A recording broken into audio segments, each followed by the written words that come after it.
Okay, people, this is Grumpy Dave's Garage, episode 2.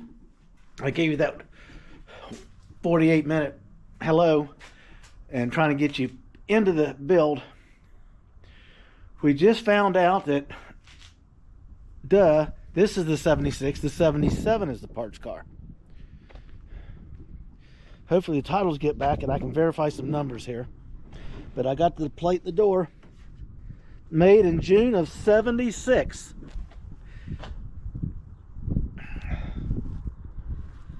I just had the welder over. In the previous video, kind of showed you what we were doing with the fitting here. We opened it back up. We were discussing the weld in. We're going to weld in all this stout, and then we're going to tack weld in, or stitch weld, all of the floor pan. I did put the seam sealer down. It's also a panel adhesive to give it a little extra oomph. It'll get that top and bottom to make sure there's no areas of water penetration. I'll hit it with primer first to highlight everything.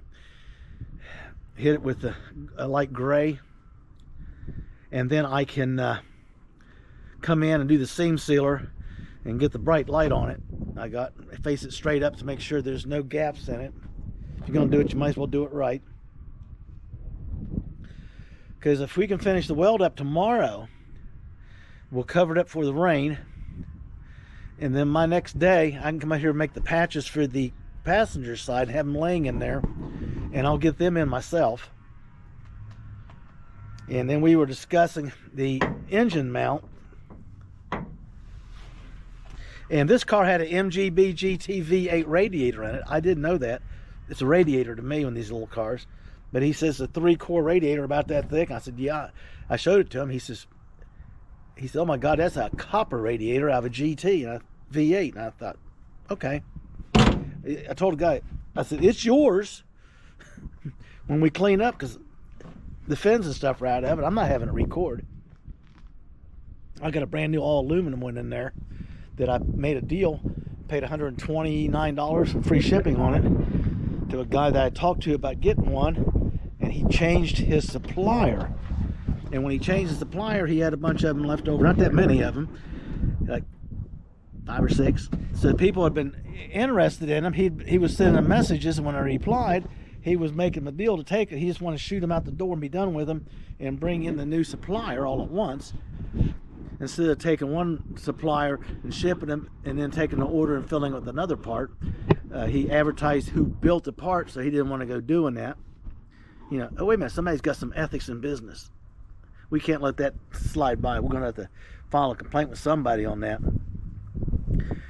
So basically, after with this next go round, I'll be in here doing the grind and paint, okay, and the sealing and the painting again, and the prepping it, and then we'll be in the engine compartment. I came up here, and you can see where I hit it with a little bit of primer. I got the piece made that goes along the back, the angle, and then the seam sealer goes in, and then underneath where they did the cut with the torch, I'm going to be able to lay on the new floor. So my arms aren't as long as I get under the car and reach clear up in there. I lay on my back. I'll get the full face shield and mask on, because stuff will be falling down on top of me, and I'll put make the plate to go in under it and get it drilled and pop riveted in a couple places just for support, and panel adhesive it in place, and line up the holes so when we bolt the pedal box in, it literally clamps it together even stronger and keeps it together. My GoPro's getting kind of weak in the handle here. Don't know what's causing that. So that is all good news. We were discussing motor mount situation. So like I told him, I said I'm going to be bringing over in about 3 weeks or so. I'll let you know in advance. We'll put the transmission that goes in the car, the 4L60E, onto the Summit mock-up block laying in the floor already. We'll bolt them together and get the engine hoist out here. We just pick it up by the transmission, because the LS mock-up block is not plastic or cheap foam. It's a stamped metal one. You bang it together with the tabs, and it's exact measurements of an LS. And you can put on your water pump, you can put on your valve covers, you can put on your intake, you can put on your exhaust manifolds, your oil pan, the transmission. Anyway, I just need the transmission. So we'll get the transmission in there, and I'll get it up and supported on the air jack and the platform, and it'll sit down on a spacer the thickness of the oil pan and the space I want to put underneath it. Okay, just for the giggles.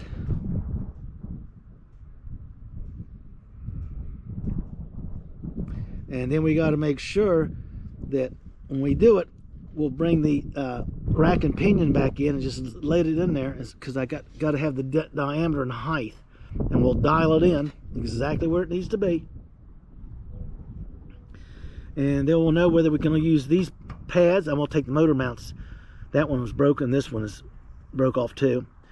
Pull these pads in case we can weld off of these brackets. If we can't, I want to cut them off the frame and get them out of there. So the height of the rack will also affect the offset of the height of the engine and the oil pan. I wish I'd have measured that. I'll have to do it. I'm not going to do it right now. I'll just slip the rack in, drop a bolt in the holes to hold it in place, and then when we set the transmission and the mock-up in here, I'll have to compensate for the height of the pulley going over top of the rack, the space. Because the rack sits in this cradle mount right here. It comes right across here. So that got to be high enough and everything to clear the oil pan, and the spacer here should be about that high. And then I got to probably bring it up a little bit to compensate for this tube so they don't rub or conflict with bolting it in there. In the meantime, I'll get the center line on it so I can center the LS. I can center the transmission. We'll know where the transmission mount has to be built and how we're going to do it. And the pads are in, and we'll get them welded in. So once we got it all welded in here and the mount made for the transmission, this is probably going to have to be moved. We will be able to bolt everything in, and then we'll pull it back out, because then all the work gets done. The brake lines go in, the brake box goes in, the brake booster, the fuel line, the battery cable line. It goes from the engine back. Okay, and then we're going to confirm what we're doing with the side pipes so we can rebuild the box for the battery, which is under the car in the back. I just love that. Okay, a lot of people are putting them in the trunk. I got some work to do in the back. 2 weeks, I got to make a trip down. I'm going to try to hook up with a guy that does pictures of cars and junkyards and stuff. A junk car Willie, I think's his handle on the channel. I want to hook up with him at one of those junkyards. I'm looking for a particular part which I saw in his video, and I like to meet the guy. He's pretty cool. See if we can't do a little bit of collaboration. My channel will be starting, and his is up and running. He's been doing a really good job. And maybe we can support each other a little bit, and let people know, if you want this information, go look at this guy, and if you're looking for this information, I got this here. And we're not trying to, I'm not going to a direct support of his channel, direct support of mine, which is in violation of the user end agreement or something. I'm not trying to boast numbers or anything like that. I mean, I think it'd be a good positive link up, because I work with foreign cars and domestic engines, marry them together, where he's into junkyards and survivor cars and cars that could be built and put back on the road to be driven. And a lot of the stuff that I've seen in his videos, not the cars that he's looking at, an old rusty Mustang, I'm looking at an MG sitting in the weeds behind it. So I'm kind of trying to get a, we're not going to support each other directly, but we're going to be helping each other as we go along, because, he's the guy, hey, I'm looking for this or that. Do you see it? Send me a picture of it or something. He's not going to take time to negotiate the price for you or anything. But if he could locate the vehicle, which the guy can do it, at least get you a hookup where you can call somebody, that'd be pretty cool. Because not everybody's got the time to find the product and then go out and look for it. It'd be helpful to him, and I don't mind helping somebody. And he's already helped me by just watching his video and seeing a car that I'm interested in, which I'm going to go look at. And I want to meet him down there because I like to meet the guy and see how his channel's going and how it's developing and where mine's getting started and where I'm coming in at and where my niche is, to see if we can't recommend for each other in a supportive manner that, someone's looking for a 68 Mustang, a V8 car, a R code or whatever, just saying that if he would come by it, or if I'm looking for a Sunbeam Tagger with a 260 Ford engine in it. If he comes by one, I would kind of like to get a kind of a network going that we can kind of hit it up on the comment section. Say, hey, guess what, guys? Here's a picture of a car. Boing. That it's at this yard. This is the man's name. This is the number.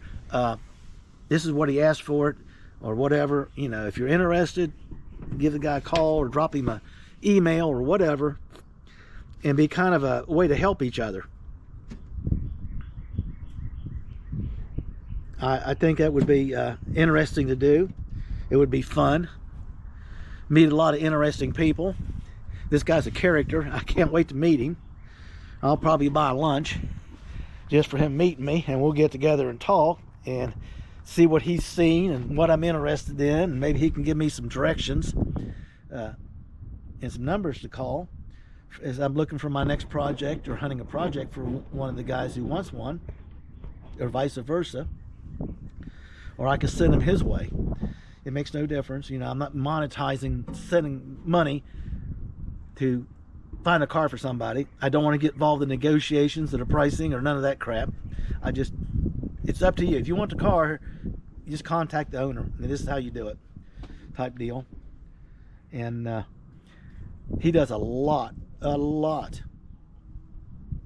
extreme amount of junkyard views and cars parked, and he just sniffs them out like a hound dog on a hunt. And I think it'd be pretty cool. So if you get to look him up, it's Junk Car Willie. He's on the Facebook here, the YouTube setup, and kind of interesting the cars he finds. It really is. And I've built some of the cars in the past that he's showing, because he's into the American stuff. And every once in a while he'll show a foreign car, but it's just where my niche is right now and what I like to work on. And due to the limited space I'm working at, a smaller MG or something is a lot better than trying to stick a full-size pickup truck in my little garage. This thing is just about fills it up. It allows me enough room to work around it. And I'm kind of into planting the dump. I'm not just going to do an LS swap and everything. I'm trying to find an old MG that's got the V8 in it, a Rover, Land Rover V8. It's all aluminum. It's a peppy little thing in the setup. I'd like to get one of those to see what I could put it in. I had a guy want me to do a Triumph, and I kicked it around. So finally I went and looked at it just to be quiet, make him quiet. It needs all new floor pans, and if you take the floor pans out, you're going to find other support materials and stuff had to be replaced. But the car wasn't really ate up. The floor pans were just a little cheesy in places, and I don't patch them. I just cut the whole daggone thing out, put the pan in and get done with it. It's stronger, it's nicer, and in the long run it's going to be easier to do. At least it is for me. There's some frame issues putting what he wanted in it. I didn't have time because I'd have to go measure the height. It would have to be a small block Ford or Chevrolet, old style, not a LS or a 5.0, maybe a I don't know if the height on it and everything. It'd be interesting because it's the whole hood tilts up, so it's not like you'd have to do some work on it. It'd be an interesting project. The inside of the car was intact. It wasn't bad. It just needed a floor and some loving here and there. And you know you're going to get into some frame rails and stuff. Just because the floor is bad, it means there's some rust somewhere else. I've learned that on this one. Okay, people? That's just the way it goes. So that's kind of where we're at. What we're doing tomorrow, and we'll be in there, and we're going to weld in the frame. I'm going to get out here an hour before he gets here and start getting stuff cleaned and prepped again and polished up and nice to go. He's got to weld this before I can get up in there, and they're bumping and knocking this out of alignment. So once this is all welded in, I'm going to go back in and clean everything again real quick before the pan goes in, and he'll do the pan, the front skirt piece, and then when that's done, I can measure and make the front toe kick panel. I'm not going to go with all those fancy little curves and wavy things. There's no reason for them. We're just coming straight across. The throttle's got a good swing on it. The brake pedal, I'll adjust it so it's a quick throw. Don't stomp it because you're going to bounce your head off the steering wheel. And then I'll cut and make the piece for the transmission tunnel. The piece I had to notch out. And then once it's all done and everything, I'll make the piece. I'll get in here while he's wet welding in there. And I'll cut this piece. It'll come across and then bend here and cover all this up. This will be cut and moved up, so it'll come around nice. It'll come around nice, level, and tie right into it. So it'll look good. So I got to get here and get some of this rust proofing cleaned out. It tears those wheels up pretty quick, but this car's pretty solid compared to most of these MGBs. This car is really solid. I've seen some. They pull the quarter fenders off, and it looks like it's just totally ate up down there. Totally ate up. And I'm fortunate, my first learning experience on this car, and it is a learning experience. There's no two ways about it. For every hour I'm on the car, I spend 3 hours looking for parts or reading about installing them, or looking at what other people's done to get ideas. I mean, it is the deal to do. There's a little MG two-door sedan. It looks like a little Datsun thing that I got to get a hold of that guy and see what the yard is in, if I can look at it. It looks like a Yugo with the MG thing on it. It's a small little thing. Now that'd be the one to put that all aluminum MGC engine, or MGB GT, all aluminum Rover V8 down in. That would be a little screamer right there. That would freak people's minds. It's 145 horsepower and next to nothing. I mean, it's got to be even lighter than this thing, with a Ford rear end under it, and that engine, or even with the regular rear ends, because these things are geared pretty good to get up and go. It would scatter around and freak people out. It'd be an interesting little toy. But this MG's coming out as a beast with the LS. It's a cruiser. That's what I'm building. The other reason I want to get a hold of Junk Car Willie is I need a particular rear end and see if he's seen one of these cars. I thought I saw one in the back of one of his videos, because I want to get it, because I can get everything done right here on my floor. Cut the tubes, do everything. Only thing I got to do is take my drive shafts out after I get them in the car and get it cut down to where I need it. Okay? That I can just slap it together and do almost all the work except for cutting and doing the drive shafts, the axle shafts. That's it, the axle shafts, getting them re-splined, because I'm going to have to shrink the rear end in length. And it's an offset rear end, so I'm going to have to lay one rear end down, lay the other rear end down from outside hub to outside hub, and then cut each axle shaft to match the MG shaft or width and everything with the offset that the Ford one has, and then mark the axles, spray paint them, put numbers on them. And I think there's a place that used to build stuff for me years ago. It can't be under, it might be under the same ownership, okay, to do the rear end part, and then I'll put the new bearings and splines and rear end stuff and everything in it. It'll be almost a direct bolt in. The wheels will bolt on and everything, which is a plus. We're doing a low budget build and trying to fire these things out. So basically, you're going to have to put up with a little bit here. What we're doing is getting set up to fire through these cars. And this is the first one I've done in over 35 years, so I am not set up for it. And, you know, I don't have my big shop anymore. I don't have a huge 40 by 60 pole barn that I used to work in and everything. I just have this little garage, which is good for the little cars and a place to work. You use what you got, people. This is what I got. I just got to get it set up to what I'm doing. Now, my son and I are working on getting his barn straightened around and putting a barn shop in his old cattle barn. So we'll have a 20 by 22 foot work bay. We can put a 2-post lift in and have a place to pull cars off to the side or put them on skates and just roll them over out of the way and work on them like this one, and keep the bay open to do our other projects.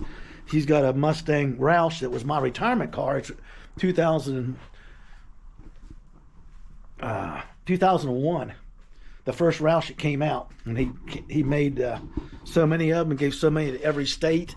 I got one of them for retirement from a friend of mine. My wife bought it. He's passed on now, but he was, if there's anything about a Mustang, he knew it. And he owned, got twin turbo Roush Mustangs and all kinds of off the wall erotic stuff. I mean, I said erotic, not exotic. But anyway, it's sex all right. Those cars are actually just exciting to drive. I mean, good God. And this was one of his daily drivers. He was in California. He bought a twin turbo Mustang out there. I think it was a Roush, or one of his and this car was sitting out in the lot with a for sale sign on it, a little car lot the guy had out in the front for stuff. He said, "What's that?" He said, "That's my daily driver." He said, "Well, good. What do you want for it?" And he bought it and drove it around when he was out there and got rid of his rental car. And then when he got ready to come back, he had his little S10 or Ford Ranger with some parts in it. He at the guy's shop locked up, so he went back and dropped off the Mustang, and the guy had a car carrier come in and pick up his twin turbo in that car and ship it back here to Ohio, and he drove back in his Ranger. I mean, he was a character. He just decided to get up in the morning, so I'm going to California today. He grabbed some clothes or some money, or just took off. If he needed clothes or something, he just bought it as he went. I mean, if he wanted to go to Arizona and look at a junkyard and get a wild hare to go do it, guess where he'd call you from in a couple days? Guess what I'm bringing home? He's out in Arizona shipping back a 56 Ford. That was just Big Dave. Hell of a guy. I miss him. One of the best friends I ever had. He's a really good dude. Taught me a lot about Mustangs and working on these smaller cars and stuff. And we had some good times. So people, what we're going to do now, since you've got the introduction and kind of got a feel of what's going on, I know it's boring as all hell, but this is what we're going to be picking up. From now on, you're going to start seeing the car come together. Sorry about all the stuff that got lost, because we had some pretty good stuff, recorded material, and it just, I'm not even going to go there. Anyway, I just wiped everything and started from scratch. We're going to rock and roll. As soon as this is done, you'll see us get some stuff done on it. We'll keep it covered. I'll tear the front end apart. The front end can come inside my temporary little workshop I got here with stuff everywhere I'm working on. You couldn't get the car in here if you had to right now. The bottom line is when the car comes back in here, you ready for this? That it's going to be ready to start some body work and some serious work on it. The engine mounts and everything will be in it. We're going to take the front end apart and bring it in here and throw it in this table I put together. And I got my workbench behind us right there. And I'm going to take apart, clean, use emery cloth, check all the bushing, mounts, and everything, make sure everything's clean and wire brushed and in rust primer and painted 2 coats and reassembled. I'm going to get the whole front end back together. And then I'm probably going to sweat bullets. I'll have to put a safety chain and a nut and a bolt to hold that spring just in case. And then I'm going to compress in these MGB GT springs I showed you.